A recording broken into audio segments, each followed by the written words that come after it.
ఎందుకు తిరుమల స్వామివారికి మాత్రం ఇంత ప్రాధాన్యత అనేదానికి సమాధానం చెప్తాను.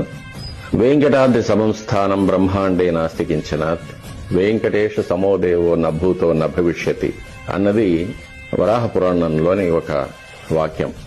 ఇది వేదవ్యాస మహర్షి వేదరాశిని 4 వేదాలుగా, ఋగ్యజు సామ అథర్వణ వేదాలుగా సంక్షిప్తం చేసిన తరువాత రాసిన 18 పురాణాల్లో ఒకటి వరాహ పురాణం. కొన్ని వేల సంవత్సరాల ముందు రాసినవి. It is a chronological recording of happenings through out the universe, not only on our planet. ఈ శ్లోకానికి అర్థం ఏంటంటే, వెంకటాచల పర్వతాల వంటి, వెంకటాచల క్షేత్రం వంటి పవిత్రమైన ప్రదేశం ఈ బ్రహ్మాండంలో, మన భూమండలంలో కాకుండా బ్రహ్మాండంలో కూడా ఎక్కడా లేదనేది. అలాగే వెంకటేశ్వర స్వామి వారి ఎంత శక్తివంతమైన దైవం భూత భవిష్యత్ వర్తమాన కాలాల్లో ఎక్కడా లేరనేది ఆయన ఒక్కడే. కాబట్టి ఆయనకు అంత ప్రాధాన్యత.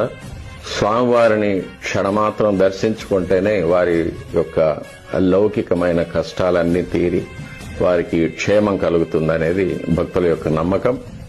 అదే వాస్తవం కూడా.